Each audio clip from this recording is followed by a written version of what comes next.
Good afternoon and welcome to the news within the week, coming to you live on Spectrum TV, Uyo, the capital city of Akwa Ibom State.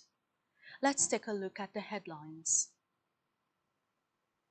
President Tinubu unveils 2,000 tractors to boost agri-mechanization. Fan to hike tariffs, ban cash payments nationwide. Plus, Putin condemns U.S. strikes on Iran, pledges support.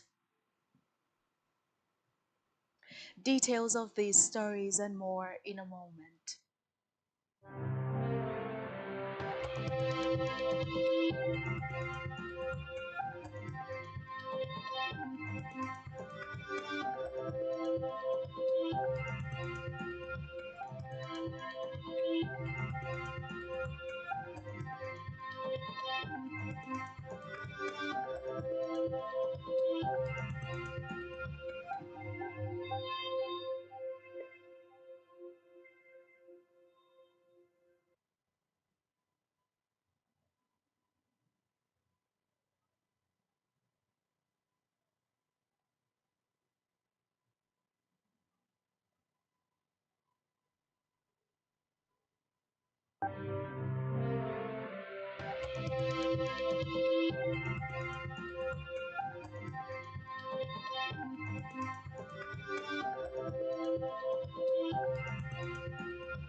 Many thanks for staying tuned. And now we begin the news this morning from the national scene where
we sincerely apologize for the break in transmission and thank you for staying tuned once again. First in the news within the week, President Bola Tinubu on Wednesday declined the sign declined to sign the National Assembly Library Trust Fund Establishment Amendment Bill 2025 into law, citing constitutional policy and fiscal concerns. The bill, which seeks to transform the National Assembly Library Trust Fund into the National Assembly Resource Center, was returned to the House of Representatives on Monday with a formal letter from the President, read at plenary by Speaker Tajuddin Abbas. While acknowledging the bill's good intentions, President Tinubu raised reservations against certain provisions, describing them as inconsistent with existing federal statutes and administrative policies. Among the areas of concern highlighted were the proposed funding structure for institutions under the National Assembly, taxation of federal entities, remuneration issues within the public service, and clauses relating to age and service limits. Vow to execute infrastructural developments in all zones of Nigeria. Tinubu said he would continue to execute projects that would make Nigerians feel the touch of good governance under his administration. He spoke at the inauguration of the newly constructed rural road from A2 Junction Abuja-Lokoja Expressway to Pai Community in Kwali Area Council of the Federal Capital Territory, FCT. To mark his second year in office, the president vowed to continue embarking on projects like that of the A2 to Pai Road across Nigeria because it is symbolic. In the meantime, in a bid to fight hunger in the land, President Bola Tinubu on Monday unveiled 2,000 tractors to boost mechanized farming in Nigeria. President Tinubu said that his administration is fulfilling its promise to Nigerians to make Nigeria a global powerhouse in agriculture. Tinubu stated that during the launch of the Renewed Hope Agricultural Mechanization Program in Abuja on Monday, he said the reforms being introduced by his administration were aimed at making farming more interesting to young Nigerians. The president also said that the federal government was working with international partners to empower the youths with skills in modern agricultural financial self-dependence.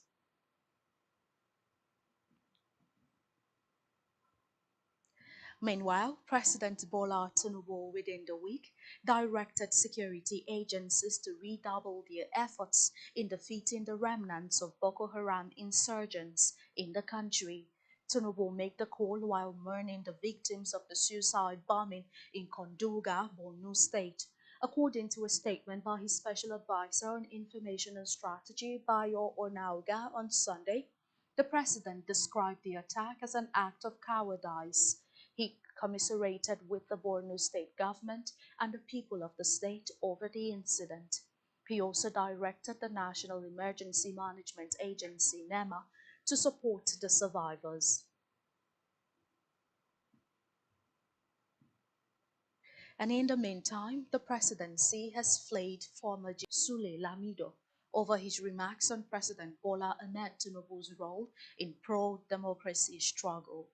He said that his claims that the president only joined the struggle after the formation of the National Democratic Coalition, NADECO, was false, revisionist, and historically dishonest.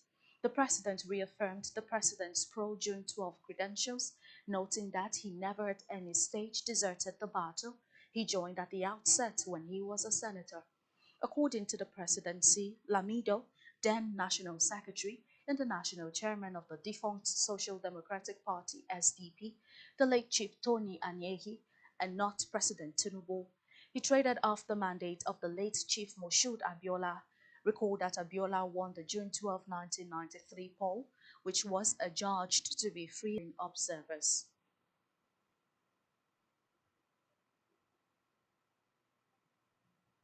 Elsewhere, Vice President Kashim Shettima has said that Africa's future economic success depends on its ability to integrate the informal sector into the formal intra-African trade framework. Shettima stated this while declaring open the fourth African Union Micro, Small and Medium Enterprises Forum in Abuja. While he said the framework will be achieved particularly through the African Continental Free Trade Area. He warned that if Africa failed to harness the potential in the informal sector for small businesses to grow, the continent would keep going round the same cycle of despair.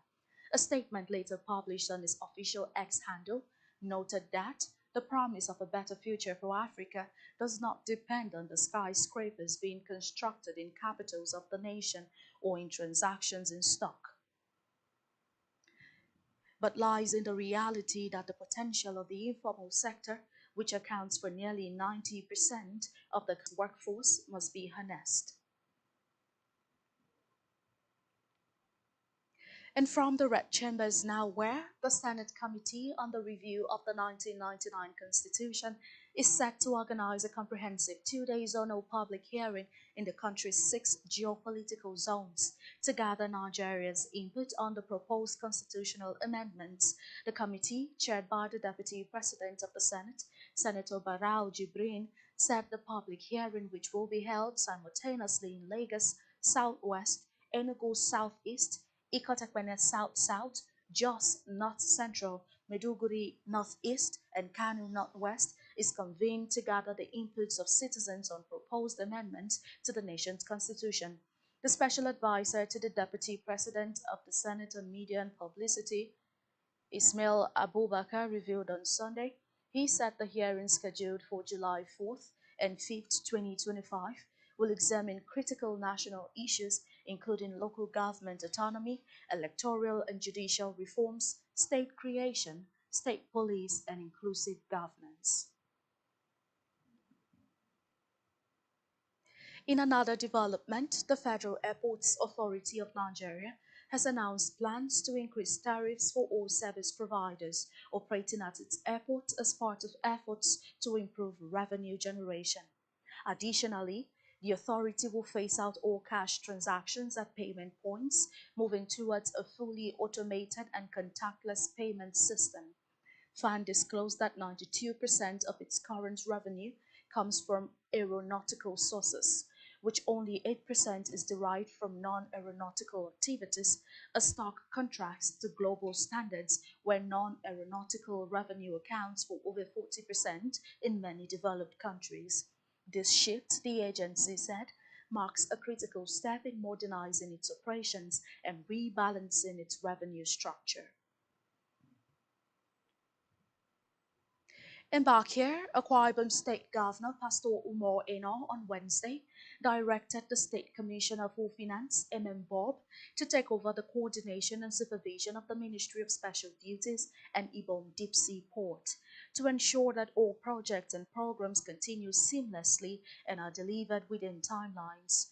Briefing Government House correspondents shortly after the State Executive Council meeting, the State Commissioner Anyekan Umana said the decision was part of the resolutions reached during the meeting. According to him, the Executive Council considered the presentation by the Ministry of Youth Development on the Akwa Ibom State Youth Development Roadmap and approved the hosting of the Arise Skills and its development week from July 13 to July 15, 2025, to coincide with the United Nations Youth Skills Development Day. He stressed that ESCO further approved the commencement of youth engagement programs, including the establishment of youth-friendly centers across the entire state, which will serve as a hub for learning, collaboration, and innovation, with a pilot in Uyo, the state capital.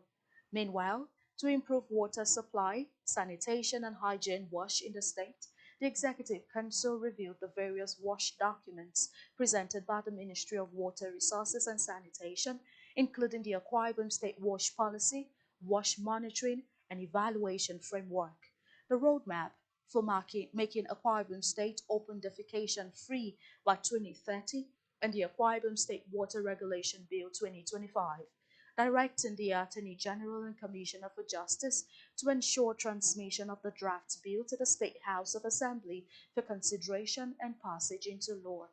The information boss also disclosed that the Executive Council also reviewed the state's investment books and directed the Akwa Ibom State Investment Corporation to exit the state government from non-profitable companies and ventures, further approving the inclusion of the Attorney General and Commissioner for Justice. and the Commissioner for Finance as statutory members of all boards of government-owned establishments.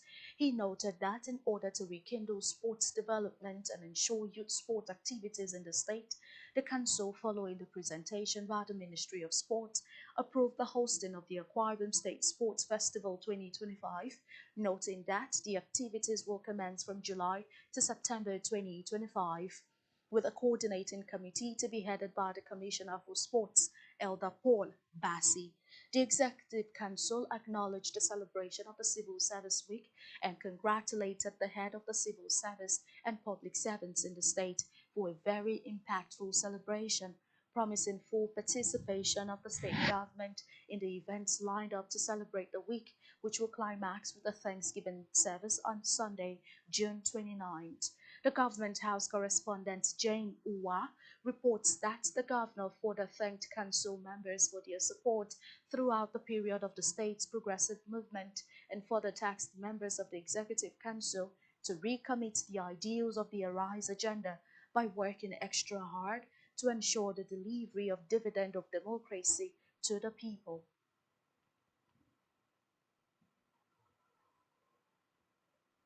And still to come in the news, global oil price rises by near 3% after US strike. Stay tuned for details of this in a moment.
Many thanks for staying tuned, and now to the rest of the news stories.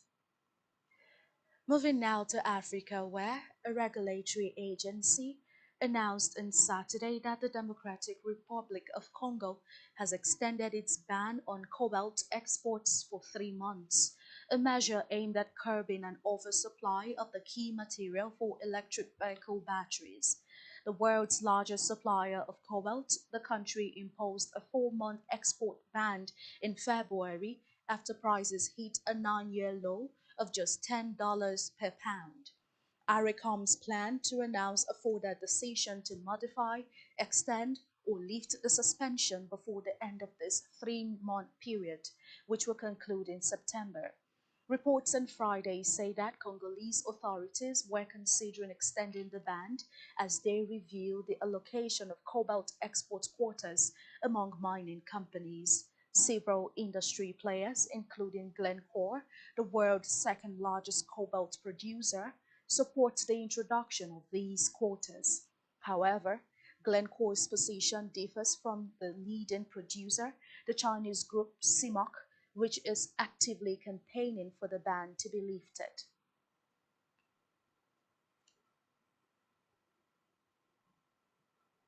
Meanwhile, 3 police officers in Kenya were on Monday, June 23rd, charged with the murder of a 31-year-old blogger, Albert Ojwang, whose death in police custody earlier this month was triggered and has triggered nationwide protest. The renewed scrutiny of the police and its brutality in the country among the masses. Ojwang was arrested after allegedly defaming Kenya's deputy police chief, Eliud Lagat, on social media. Lagat, who has denied any wrongdoing, stepped down temporarily last week while investigations continue. Alongside the 3 officers, Samson Kupachwich, Talam James Mukwana, and Peter Kimani, 3 civilians are also facing charges. Authorities initially claimed Ojwang died from self-inflicted injuries. However, a post-mortem later revealed evidence of assault, contradicting the police account and fueling public anger.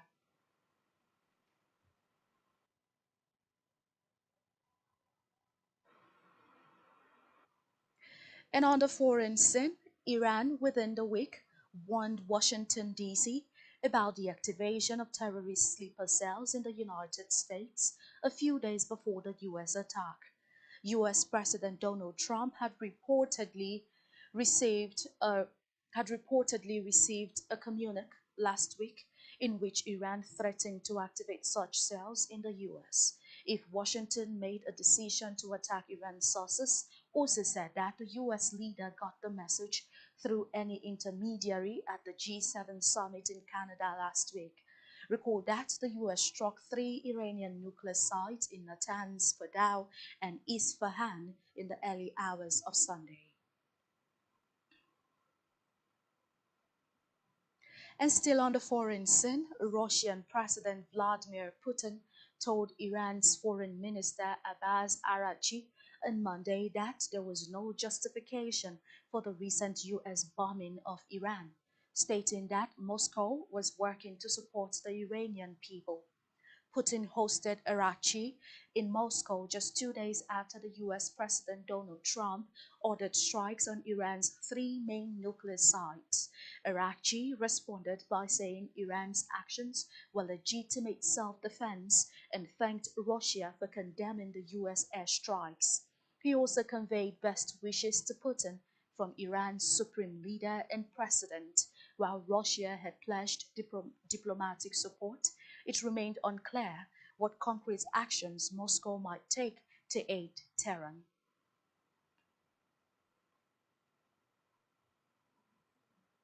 Meanwhile, Chinese troops will parade through Beijing's Tiananmen Square alongside aircraft fly past and high-tech weaponry to mark 80 years since the end of World War II.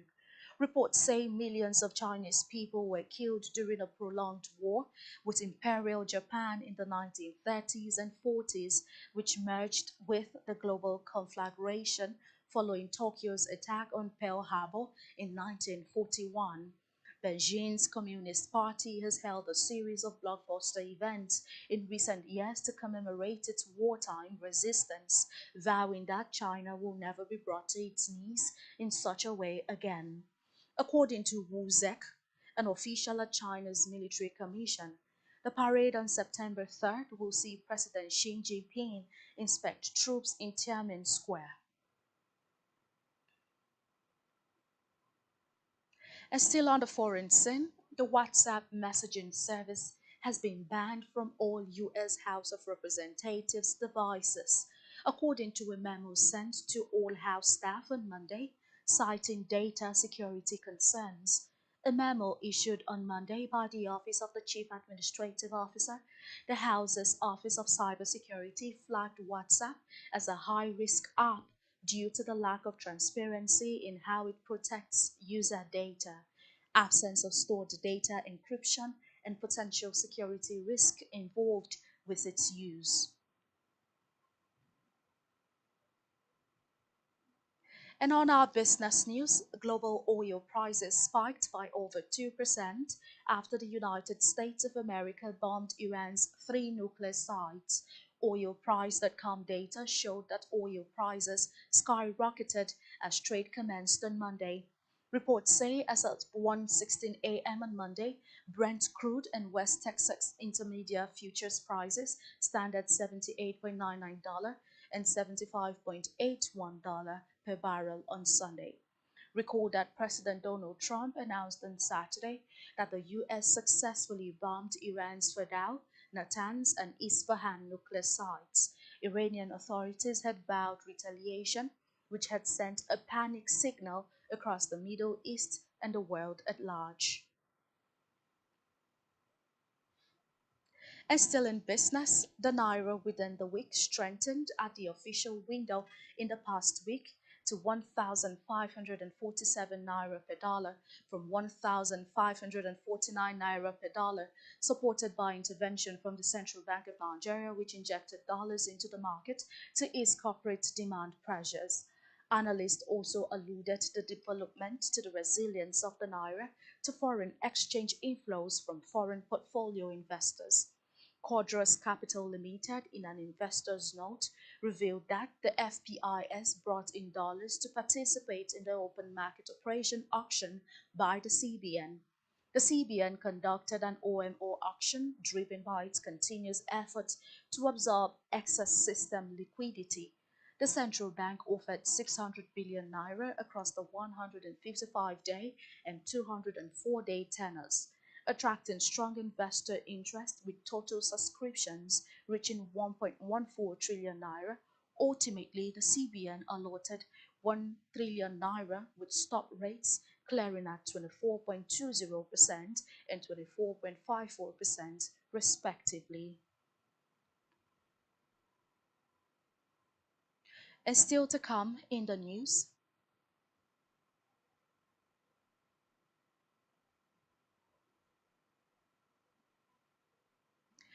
Thunder beats Pacers to clinch first NBA Finals crown. Stay tuned for details of this in a moment.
Broadening your horizon is what every living being not only genuinely desires, but heartily pursues and intentionally invests in. For in the gathering of men, only those whose minds are in tune with the dynamics of the past, present, and future innovations, inventions, politics, and governance are respected. They are Spectrum Television, and broadening your horizon is our obsession. Rescan your decoder now to connect Spectrum Television on the frequency 12589, symbol rate 26250. That is frequency 12589, symbol rate 26250, polarization horizontal, and join our online community at spectrumtvlive.ng. For further inquiries, please call 0704 158 5642 or 0704 541 7707. Spectrum Television,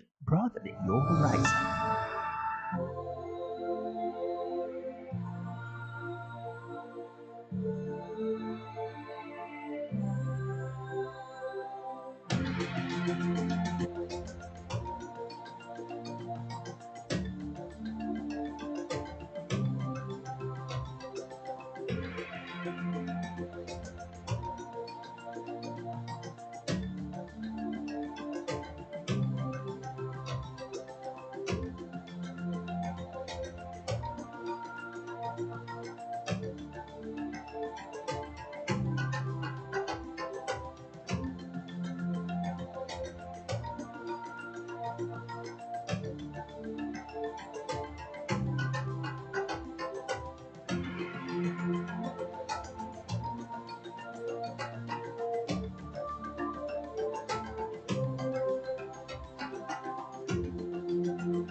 Many thanks for staying tuned on the news. And now we take you through the rest of the news stories.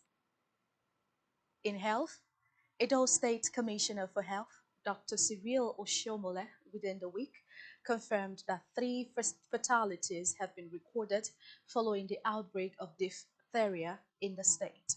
Dr. Oshomole made this known during a media briefing in Benin City, where he provided updates on the public health situation. The commissioner also revealed that 7 cases of dengue fever have been identified in the state, although no deaths have been linked to the virus so far. According to him, the confirmed cases of diphtheria were spread across 6 local government areas, but he assured residents that the situation was being managed effectively and remained under control, reiterating that the disease is a vaccine preventable disease.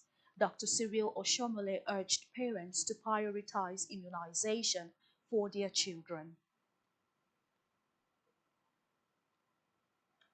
And still in health, Excellence Community Education Welfare Scheme, a non-profit organization committed to deepening access to health and education, said it is currently supporting treatment for over 300,000 HIV and AIDS patients across the country.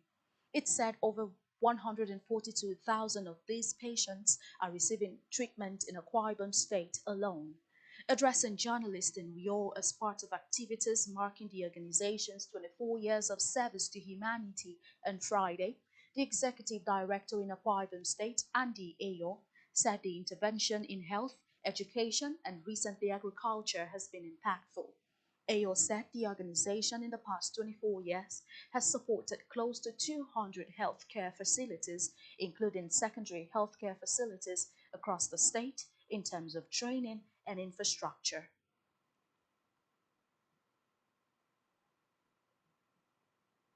Meanwhile, the chairman of the Nigerian Medical Association, Abia State, Dr. Ezinwa Izurike, within the week called on the Abia State Civil Service Commission and other concerned agencies to resume the process for the recruiting of 771 health workers, which was approved by Governor Alex Oti.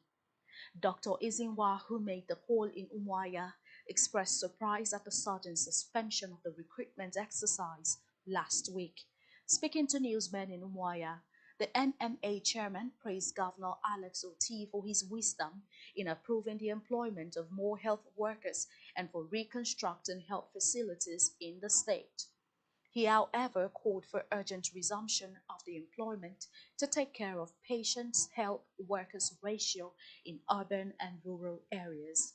He said the employing more health workers as approved by the governor would go a long way in addressing the shortage of experienced professionals and health workers in the state.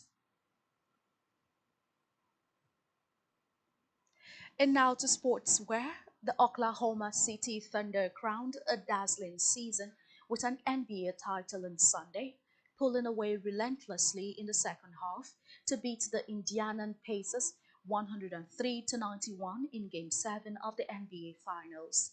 Shai Gilgeous-Alexander scored 29 points and handed out a career play of high 12 assists, and the Thunder's swarming defense finally proved too much for a Pacers team that lost talisman Tyrese to a leg injury just 7 minutes into the contest. The underdog Pacers hung tough and held a 48 to 47 lead at halftime, but the Thunder outscored them in 34 to 20 in the third quarter and pushed the lead to as many as 22 points in the fourth. Julius Alexander put himself among some of the game greats as he earned finals most valuable player honors to go with regular season MVP and scoring title along with first championship. The 26-year-old Canadian star becomes the first player since LeBron James in 2012 to 2013 to win both the NBA regular season MVP and finals MVP in the same campaign.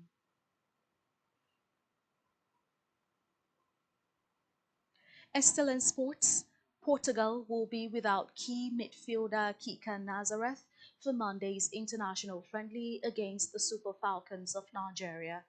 The highly anticipated friendly is slated for the Estadio Jose Gomes in Amadora.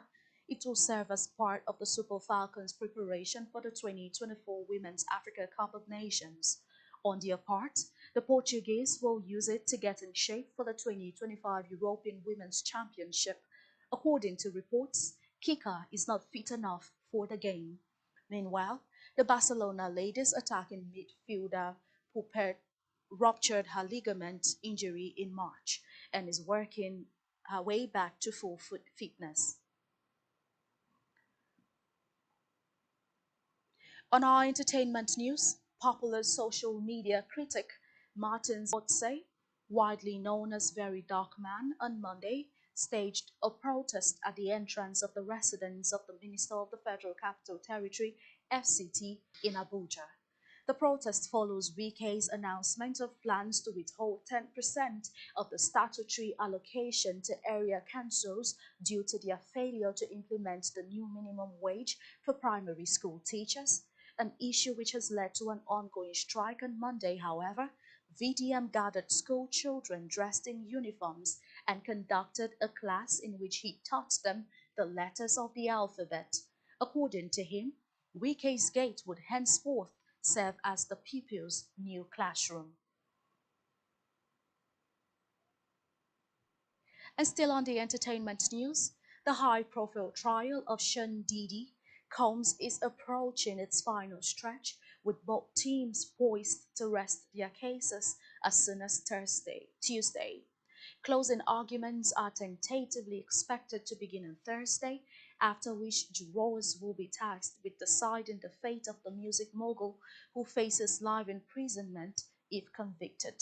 The prosecution's 34th and last witness is currently on the stand, and defense lawyers indicated Monday they do not plan on calling their own witnesses to testify in the Manhattan federal court.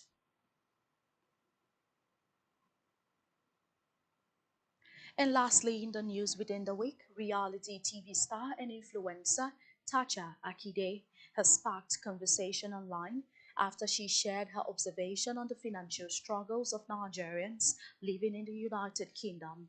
In a recent video, the former BBN Nigeria housemate, now residing in the UK, shared her perspective that many Nigerians abroad are not financially secured, as is commonly perceived, contrary to popular belief. Thatcher stated that many Nigerians in the UK are barely surviving, with some even living less comfortably than their counterparts in Nigeria, particularly due to the high cost of living in the United Kingdom.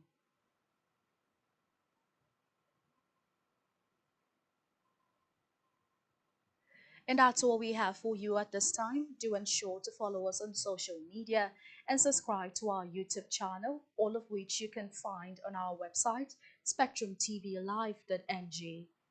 You have been watching Spectrum News Within the Week. I am Rita Inung. Do enjoy the rest of your day.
Spectrum TV, broadening your horizon.